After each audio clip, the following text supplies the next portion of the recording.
हमारी अगली जो विषय वस्तु है बच्चों, वो संधि है, क्योंकि वो वर्णों से जुड़ी हुई है। तो आइए संधि किसे कहते हैं, इसको हम बहुत संक्षिप्त रूप में जानेंगे। संधि क्या है? संधि का मतलब होता है जोड़ना, जुड़ना। अब किनका जुड़ना? तो बोले दो अक्षरों का या दो वर्णों का जो परस्पर मेल होता है, और उस मेल से क्या होता है, जब हम उनको मिलाते हैं, आपस में जोड़ते हैं, तो एक विकार उत्पन्न होता है। बोले विकार मतलब कोई खराबी, गड़बड़ी? जी नहीं, विकार का मतलब होता है कोई परिवर्तन या बदलाव। यानी जब दो अक्षर आपस में जुड़ेंगे तो कुछ ना कुछ बदलाव होगा, कुछ ना कुछ उसमें चेंजेस आएंगे, तो ये जो बदलाव है उसे हम विकार कहते हैं। तो इसकी परिभाषा इस प्रकार बन गई कि दो या दो से अधिक वर्णों के मेल से जब कोई विकार उत्पन्न होता है उसे हम संधि कहते हैं। और संधि जो है मुख्य रूप से संस्कृत भाषा में तीन प्रकार की बतलाई गई है। पहली है स्वर संधि, दूसरी है व्यंजन संधि, और तीसरी है विसर्ग संधि। तो इन पर हम संक्षिप्त रूप में आगे चर्चा करते जाते हैं। स्वर संधि, व्यंजन संधि, विसर्ग संधि, नाम में ही परिभाषा स्पष्ट है। स्वर संधि क्या होती है बच्चों? जब स्वर से स्वर, यानी स्वर वर्ण हमने पहले ही कक्षा में जान लिया, आ ई उ री री ए ऐ ओ औ एते स्वराः, इस प्रकार ये स्वर वर्ण कहे गए हैं। तो जब स्वर अक्षर इस तरफ भी और उस तरफ भी, दोनों तरफ से स्वर अक्षर आपस में जुड़ेंगे तो उनके बीच में होने वाला जो मिलन है, जो जोड़ है, जो संहिता है, वो संधि स्वर संधि कहलाएगी। तो यह संधि स्वरों के मेल से उत्पन्न होती, जैसे सूर्य धन उदय, सूर्योदय। व्यंजन संधि उसमें नाम में ही स्पष्ट है, जहां व्यंजन वर्ण आपस में जुड़ रहे हैं। या फिर दूसरा एक ये भी कारण होता है कि एक तरफ स्वर व्यंजन हो और दूसरी तरफ स्वर वर्ण हो, दूसरी तरफ व्यंजन वर्ण हो। यानी एक तरफ अ से लेकर के औ तक के अक्षर हो भी सकते हैं और दूसरी तरफ क से लेकर ज्ञ तक के कोई भी अक्षर आपस में जुड़ेंगे तब भी व्यंजन संधि होगी। और विसर्ग संधि क्या है? इसमें स्वर व्यंजनों के साथ विसर्ग का अक्षर जुड़ जाता है। विसर्ग जो मात्रा है, अह की मात्रा जिसे हम कहते हैं, वो जुड़ जाते हैं, तो ये विसर्ग संधि हो जाती है। ये इनकी संक्षिप्त परिभाषा थी। आइए अब हम थोड़ा विस्तृत रूप में चलते हैं, स्वर संधि के ऊपर अपना हम प्रकाश डालते हैं। स्वर संधि किसे कहते हैं? तो दो समीप स्थित स्वरों के मेल से उत्पन्न विकार को स्वर संधि कहते हैं। जब स्वर वर्ण आपस में जुड़ गए तो स्वर संधि हो गई। स्वर संधि के बच्चों 6 भेद मुख्य रूप से बतलाए गए हैं। एक और भेद कुछ विद्वान लोग मानते हैं जिसे हम प्रकृति भाव भी कहते हैं। आइए हम स्वर संधि के भेद जानते हैं। स्वर संधि का प्रमुख भेद है दीर्घ स्वर संधि, दूसरा है गुण स्वर संधि, फिर है वृद्धि स्वर संधि, फिर है यण स्वर संधि, अयादि स्वर संधि, पूर्व रूप स्वर संधि, पर रूप स्वर संधि और प्रकृति भाव स्वर संधि। तो इस प्रकार से ये 7 भेद माने गए हैं। मूल रूप से स्वर संधि के 6 भेद हैं। कुछ विद्वान प्रकृति भाव को संधि नहीं मानते। खैर, ये हमारे चर्चा का विषय नहीं है। हम स्वर संधि में अब हम उसके भेदों को जानते हैं। सबसे पहली जो संधि आई है वो है दीर्घ स्वर संधि। तो आप लोग विशेष तौर पर यह नोट कर लें कि दीर्घ स्वर संधि केवल 4 अक्षरों में होती है। वो 4 अक्षर कौन से हैं? एक सूत्र मिलता है व्याकरण शास्त्र में, अकः सवर्णे दीर्घः। अब ये अकः सवर्णे दीर्घः, इसका मतलब क्या है? तो इसका तात्पर्य ऐसा है कि अक प्रत्याहार के अंतर्गत आने वाले अक्षर। अक प्रत्याहार अयुण, जो माहेश्वर सूत्र का पहला सूत्र था, अयुण के अ से लेकर के दूसरे सूत्र रिल रिक के क तक, यानी 2 ही सूत्रों में, हमारे शुरुआत के 2 माहेश्वर सूत्रों में दीर्घ स्वर संधि का पूरा उदाहरण आपको मिल जाएगा और लक्षण भी मिल जाएगा। वहां पर वर्ण है आ ई उ री लृ। तो ये अक्षरों में दीर्घ स्वर संधि होगी। इसका मतलब क्या हुआ? बोले समान अक्षर एक तरफ सामने सामने जब दोनों अक्षर एक जैसे आ जाएंगे तो दीर्घ स्वर संधि हो जाएगी। अर्थात समान अक्षर कैसे? अ के सामने अ, ई के सामने ई, उ के उ, ए के री के सामने री ऋषि और लृ के सामने लृ। तो ये कुछ 5 अक्षर हैं यहाँ पर जिनके समान वर्ण सामने आ जाएं तो दीर्घ स्वर संधि हो जाती है। प्रायः इसका उदाहरण पूछा जाता है, जैसे विद्या, धन, आलय। तो यहाँ पर विद्या में आप कह रहे होंगे सर वो तो द्या जो है वो तो व्यंजन वर्ण है, लेकिन प्यारे बच्चों, मैंने पहले ही बताया था व्यंजनम चा अर्धमात्रिकम, जितने भी व्यंजन वर्ण होते हैं वो सब आधी मात्रा के होते हैं, यानी उनमें भी कोई ना कोई स्वर वर्ण, स्वर अक्षर वहां पे छुपा हुआ है।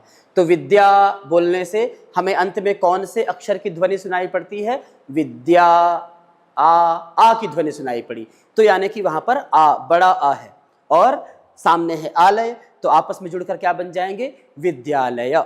ऐसे भी यहाँ पर कुछ उदाहरण दिए हुए हैं। हिम धन अंशु, हिमांशु, सत्यार्थ, सुख धन अर्थ, सुखार्थ, और हिम धन आलय, हिमालय, छात्र धन आवास, छात्रावास। ये कुछ सरल प्रयोग यहाँ पर दिए हुए हैं। तो दीर्घ स्वर संधि को बहुत विस्तार में नहीं बताते हैं, थोड़ा सा आगे बढ़ते हैं।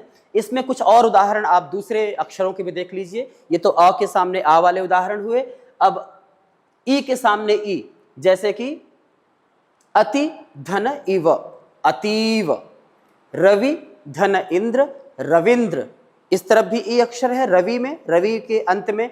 आप ध्यान से सुनिए, उस वर्ण को जब आप अपने मन में बोलेंगे, कोई भी संधि अगर आपको मिलती है वहां पर, तो उन वर्णों को आप बोलिए और उनके अंतिम अक्षरों को अवश्य सुनिए। जैसे रवि, तो आपको अंतिम ध्वनि क्या सुनाई पड़ी? ई, रवि। तो रवि प्लस इंद्र, रविंद्र। ऋषि धन इंद्र, ऋषेंद्र। अभि धन इष्ट, अभीष्ट।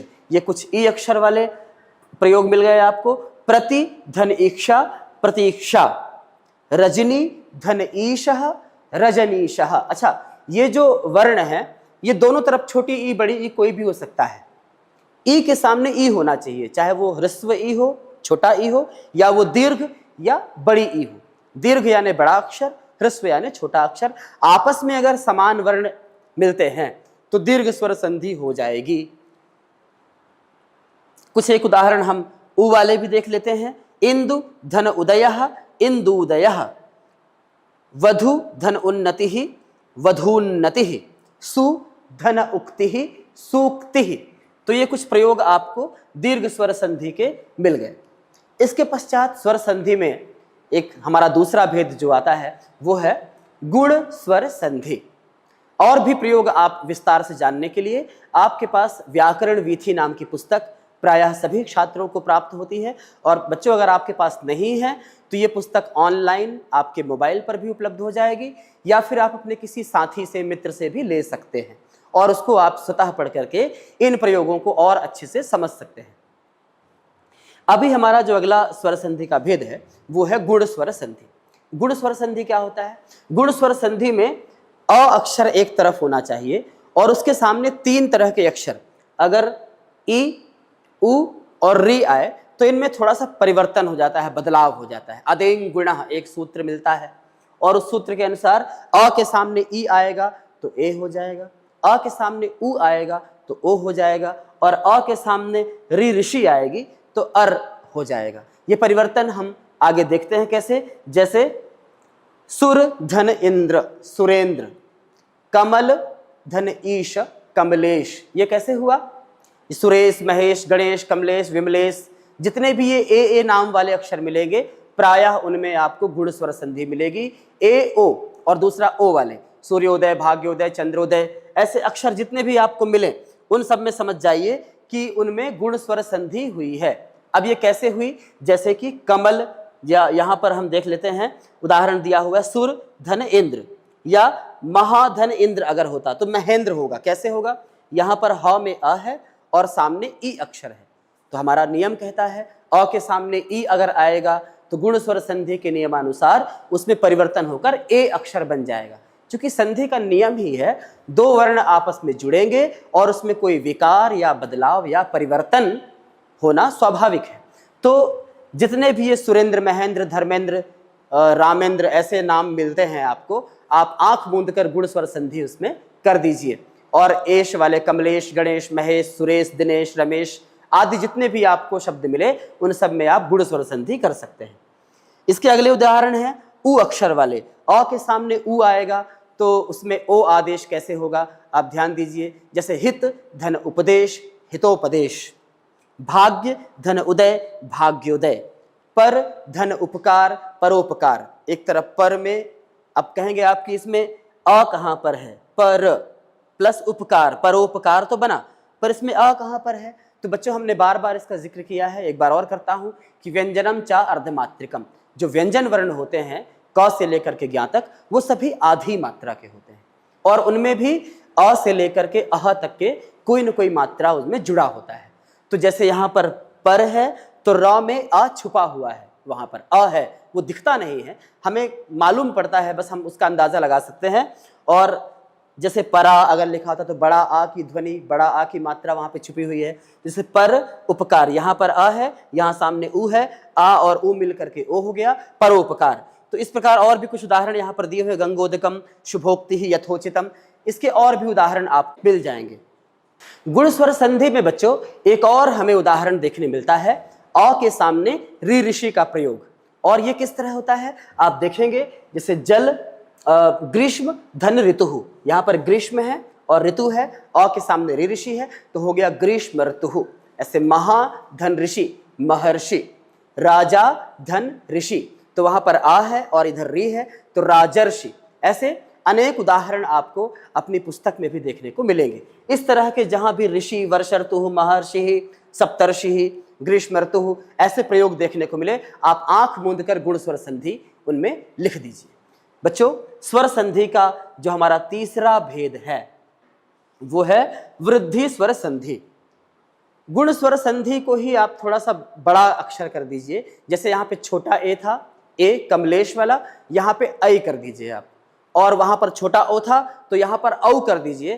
तो गुण स्वर संधि में ए ओ था, यहाँ पे ऐ औ का प्रयोग होता है। वृद्धि स्वर संधि में ज्यादा परिवर्तन आपको देखने को नहीं मिलेगा। अ अक्षर के बाद अगर ए आता है या ऐ आता है तो ऐ हो जाएगा, और अ अक्षर के बाद ही ओ या औ आता है तो औ हो जाएगा। ये सूत्र यहाँ पर वृद्धि राधय करके एक सूत्र मिलता है, तो अ के सामने ऐ औ आने से ये बदलाव होगा। अद्य धन एव, इसके कुछ उदाहरण आप देख लीजिए। अद्यैव, ऐ की मात्रा लग जाएगी। जहां जहां ऐ की मात्रा वाला अक्षर मिले और उसमें पूछे संधि कौन सी है, शॉर्ट ट्रिक आप समझ लीजिए। मैं वापस से तीनों संधियों को जो भी मैंने बताया है आपको, तीनों संधियों का जो शॉर्ट ट्रिक है वो बता देता हूं कि कैसे आप पहचान पाएंगे। बड़ा आ की मात्रा, बड़ी ई की मात्रा और बड़ा उ की मात्रा वाला अगर आपको शब्द मिलता है, जैसे विद्यालय, नदीश, वधु, वधु गमनम, ऐसा करके वधु वध्वादय, ऐसा कुछ उदाहरण मिलता है, तो आप बिल्कुल दीर्घ स्वर संधि लिख दीजिए। गुण स्वर संधि में ए ओ और अर, जो एक रेफ ऊपर की तरफ चला जाता है ऋषि वाला, जो राजर्षि महर्षि ऐसा बनता है, चर्म, तो उस तरह के जो आपको प्रयोग मिलने देखने को मिले वहां पर आप गुण स्वर संधि कर दीजिए। और वृद्धि स्वर संधि में ऐ और औ से जुड़े हुए जितने भी शब्द आपको मिले और पूछा जाए इनमें कौन सी संधि है, तो आप वृद्धि स्वर संधि लिख दीजिएगा। उदाहरण देख लीजिए, अद्य धन एव अद्यैव, तथा धन एव तथैव, महेश्वर्यम मतैक्यम आदि अनेक उदाहरण आपको और देखने को मिलेंगे। यहाँ पर सूप धन ओदनम सुपौदनम, विद्याधन ओजह विद्यौजह, महाधन औषधि महौषधि, वन धन औषधि वनौषधि, ऐसे कुछ ही प्रयोग प्रायः इसके पूछे जाते हैं, फिर भी आपको जानकारी होना बेहद आवश्यक है। बच्चों अब स्वर संधि का चौथा भेद हम देख लेते हैं, वो है यण स्वर संधि। यण स्वर संधि एक थोड़ा विशेष प्रकार का स्वर संधि है, चौथा भेद है। इसमें क्या होता है कि वापस हम माहेश्वर सूत्रों की तरफ चलते हैं। हमने शुरुआत में जिक्र किया माहेश्वर सूत्र।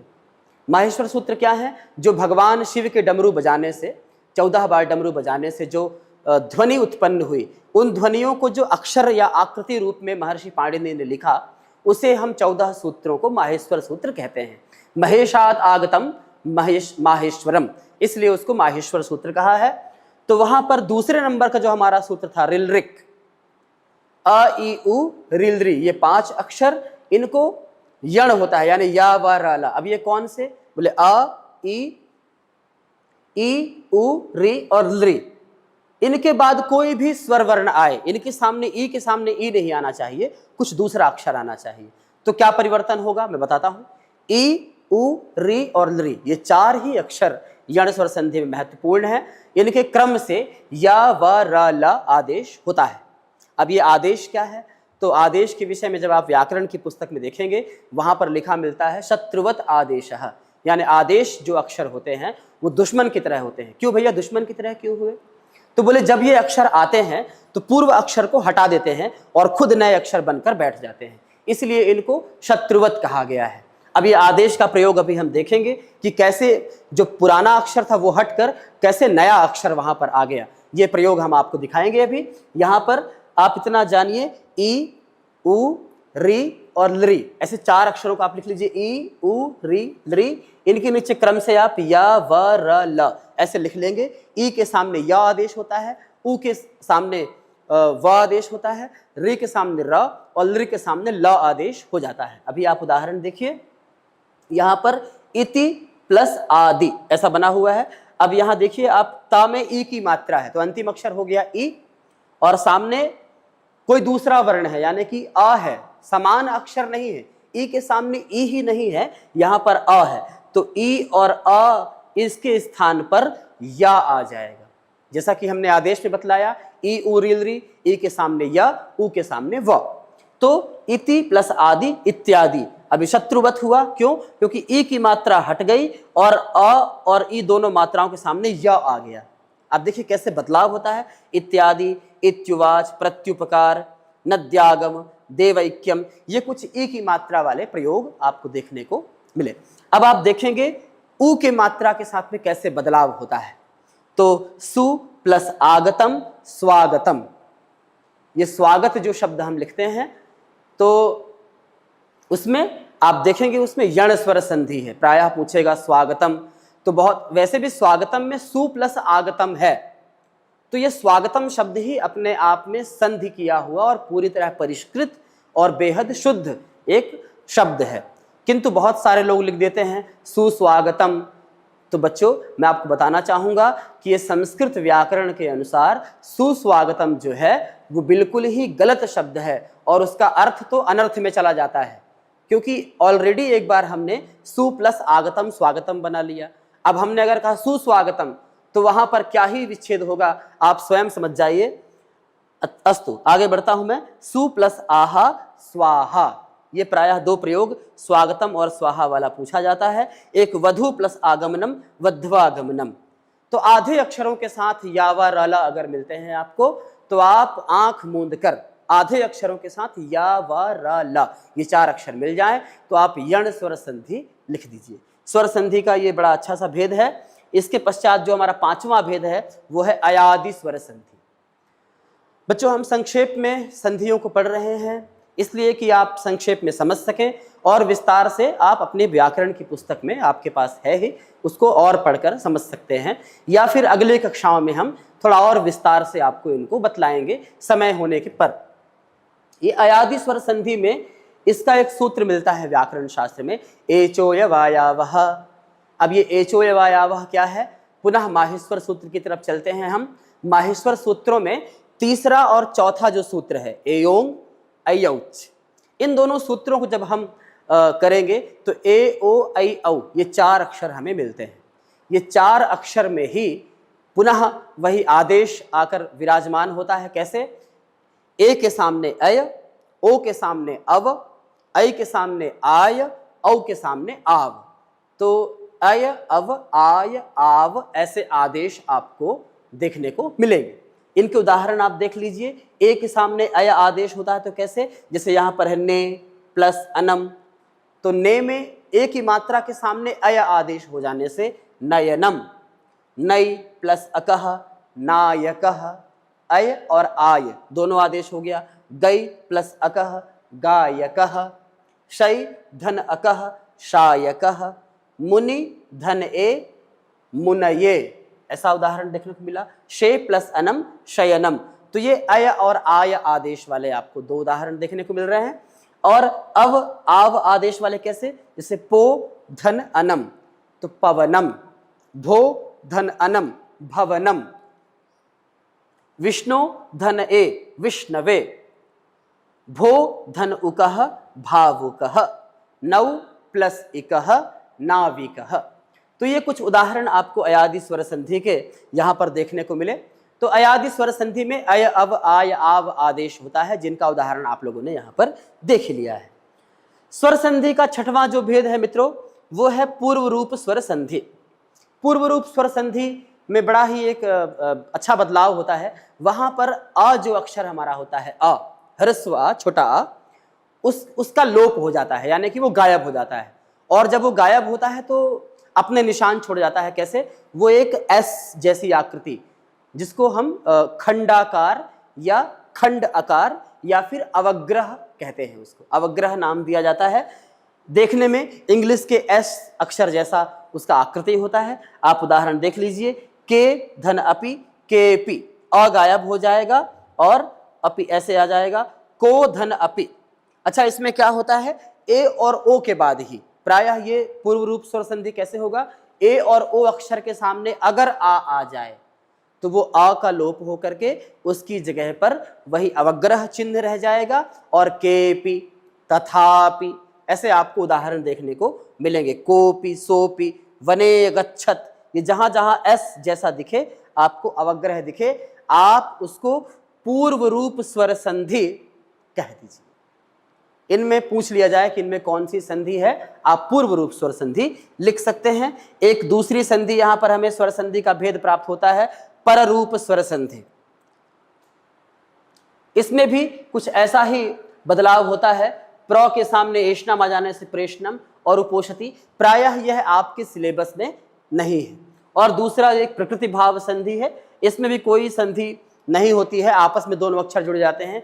उ उमेशः, इ इंद्रः, ऐसे प्रयोग देखने को व्याकरण शास्त्र में मिलते हैं, किंतु ये हमारे लिए इतना महत्वपूर्ण नहीं है। तो स्वर संधि के ये 6 भेद, जो महत्वपूर्ण 6 भेद थे, उनमें थे दीर्घ स्वर संधि, वृद्धि स्वर संधि, गुण स्वर संधि, यण स्वर संधि, अयादि स्वर संधि और पूर्व रूप स्वर संधि।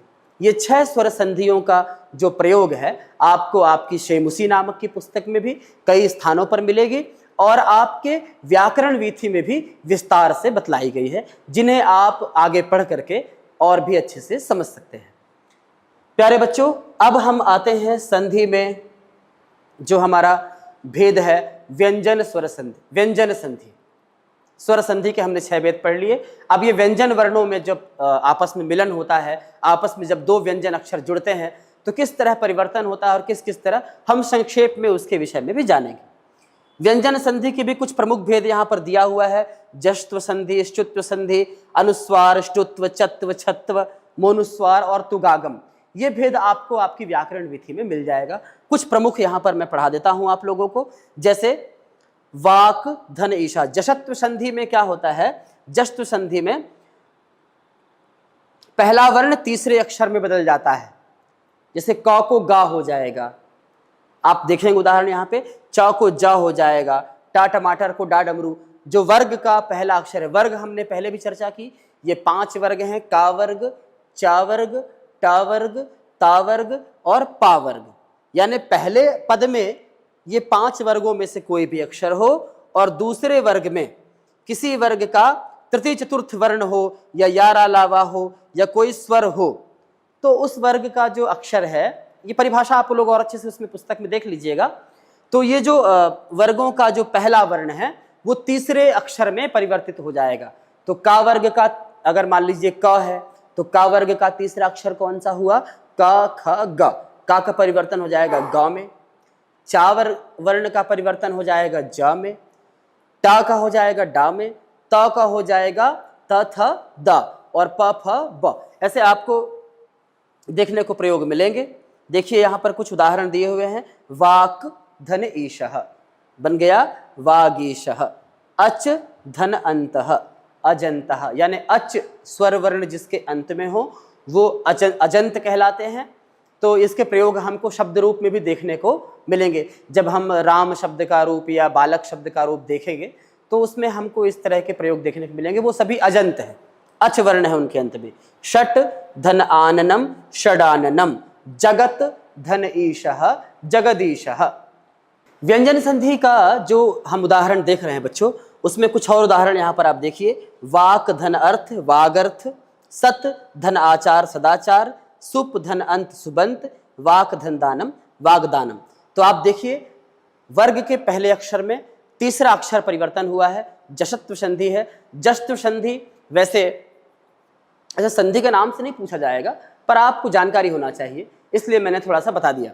और ये जो संधि है व्यंजन संधि के अंतर्गत आता है। और कुछ उदाहरण देखिए। श्चुत्व संधि, इसमें क्या बोला, यदि स तथा तवर्ग के साथ श या च वर्ग आए, दंत्य सा सरौते वाले सा के साथ ता वर्ग ता था दाधा ना, और तालव्य सा यानी कि शंकर जी वाले शाह के साथ में च वर्ग यानी चा छा जा झा यहाँ आए तो ता वर्ग को चा वर्ग और श को श हो जाता है। कुछ उदाहरण यहाँ पर देख लीजिए। रामस धन चिनोति, रामस चिनोति, तत् च तच्च, सत धन चरित्रम सच्चरित्रम। ये सच्चरित्रम वाला उदाहरण प्रायः पूछा जाता है। सत धन चरित्रम सच्चरित्रम, श्रीमान जयति सत धन जनः सज्जनः। ये देखिए त को ज हो गया है, तो ता वर्ग को चा वर्ग में परिवर्तित हुआ है, वो श्चुत्व संधि है। व्याकरण शास्त्र में एक सूत्र मिलता है स्तोश्चुनाश्चुः, ऐसा करके सूत्र आपको देखने को मिल जाएगा। आपके व्याकरण विधि में विस्तार से इस विषय में बतलाया गया है। आइए हम तीसरी संधि को देखते हैं। यहाँ पर व्यंजन संधि के अंतर्गत यह है अनुस्वार संधि। अनुस्वार संधि बड़ा ही आसान है, अंग की मात्रा लग जाती है। आप देख लीजिए, पद के अंत में हलंत में म के बाद व्यंजन आने पर माँ का अनुस्वार हो जाता है। ये देखिए, जैसे कि पाठम पठति, यहाँ पर देखिए म है, सामने व्यंजन वर्ण है, इसलिए अंग की मात्रा हो जाएगा पाठम पठति। कुछ परिवर्तन नहीं हुआ है, बस म के स्थान पर अंग की मात्रा लगी है, वो भी कब, जब सामने व्यंजन वर्ण होगा। मान लीजिए यहाँ पर पठति की जगह है अटति होता, अटति माने घूमता है, अटनम करोति, तो अ होता, तब क्या होता, तो बोले स्वर वर्ण अगर सामने आ जाए म के जगह पर तो फिर उसमें कोई परिवर्तन नहीं होगा, वो तो म ही रहेगा, उसमें अंग की मात्रा नहीं लगेगी। तो और प्रायः जब पदांत होता है, यानी कि किसी वाक्य का अंत हो रहा है और वहां पर कोई म अक्षर आधा रह जाता है, जैसे कहीं पर ग्रामम गच्छति बालकः गच्छति ग्रामम, ऐसा करके मान लीजिए कोई वाक्य मिलता है, तो वहां पर अंग की मात्रा लगाना श्रेष्ठ नहीं माना जाएगा। वहां पर आपको म में हलंत, ऐसा ये पाठम में जैसे लिखा हुआ है ऐसा ही लिखना सटीक माना जाएगा। और ये वाला जो संधि अनुस्वार संधि, इसमें ग्रामम गच्छति, तो म के स्थान पर अंग की मात्रा आ गई है, क्यों, क्योंकि सामने व्यंजन वर्ण है ग, इसलिए वहां पर अंग की मात्रा आ गई है। और व्यंजन वर्ण स्वर वर्ण होने पर अ से लेकर के औ तक कोई भी अक्षर अगर सामने आता है तो अंग की मात्रा नहीं होगी। इसमें एक और बदलाव होता है। कैसा बदलाव होता है, बोले अपदांत अनुस्वार के बाद किसी वर्ग का कोई व्यंजन आए तो अनुस्वार ना होकर उसी वर्ग का पंचम वर्ण हो जाता है।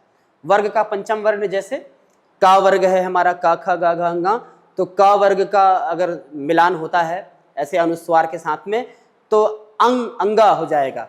चा वर्ग का होगा तो इया हो जाएगा, टा वर्ग का होगा तो अड़ा हो जाएगा, ता वर्ग का होगा तो अंतिम अक्षर ना हो जाएगा, और पा वर्ग का अक्षर अगर पूर्व में हुआ तो अंतिम अक्षर म हो जाएगा। आप देख लीजिए, इसके प्रयोग कुछ दिए हुए हैं। शंका, कम धनटकः कंटकः, गम धनगा गंगा, सम धंधि संधि, पंपा, ऐसे आपको कुछ जो चंपक, तो ऐसे आपको प्रयोग देखने को मिलेंगे, जहां पर आधा मा अंगा और अड़ा ऐसे बनाए हुए प्रयोग आपको, टंडन ऐसे शब्द मिलेंगे। तो आप वहां पे अनुस्वार संधि व्यंजन संधि के अंतर्गत लिख सकते हैं। व्यंजन संधि में अगला जो हमारा भेद है वो है ष्टुत्व है। उसमें त थ द ध न के स्थान पर ट ठ ड ढ ड़ हो जाता है। इस रामष्टिकते रामष्टिकते, ये महान डामरह, ऐसा उड्डीनः, ऐसे कुछ प्रयोग और आपको देखने को मिलेंगे।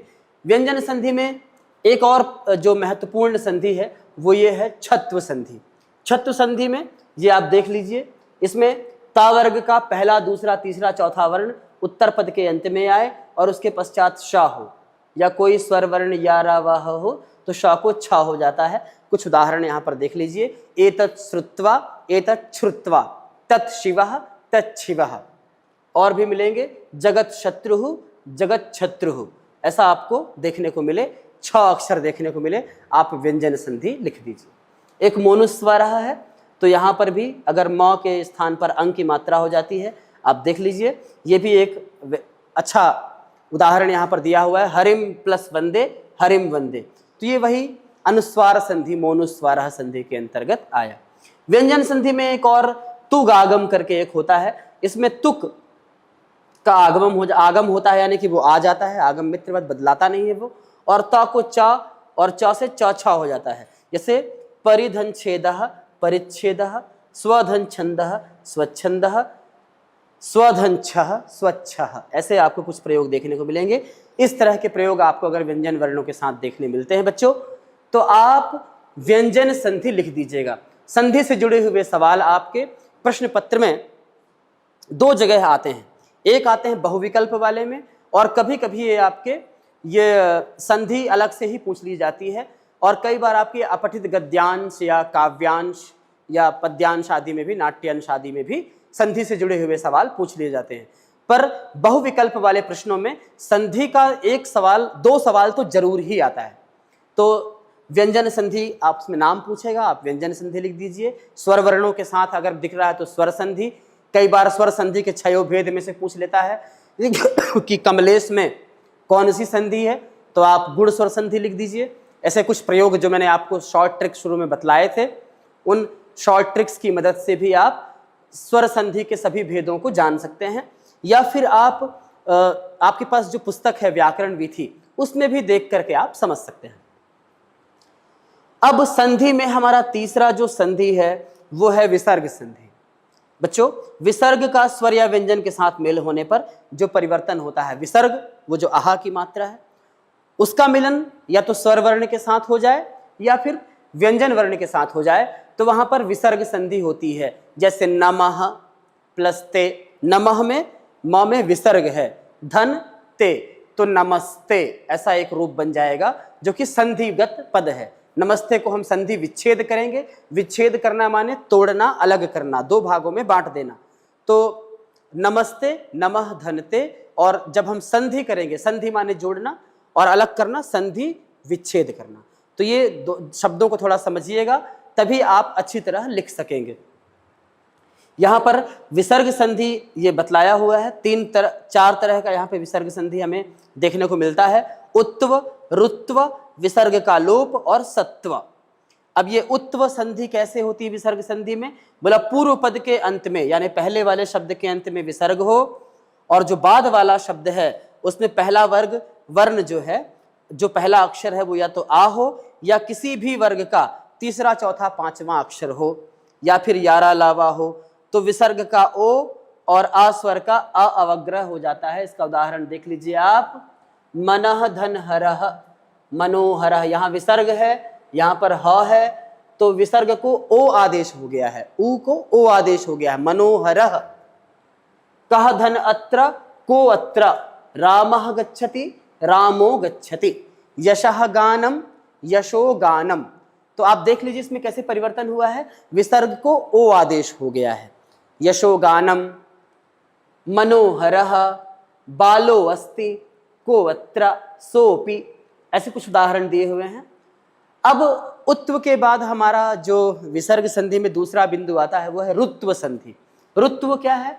अ और आ से कोई दूसरा स्वर हो, विसर्ग हो उसमें लास्ट में लगा हुआ हो, और बाद में कोई भी वर्ग का तीसरा चौथा पांचवा वर्ण हो, तो विसर्ग को र हो जाता है।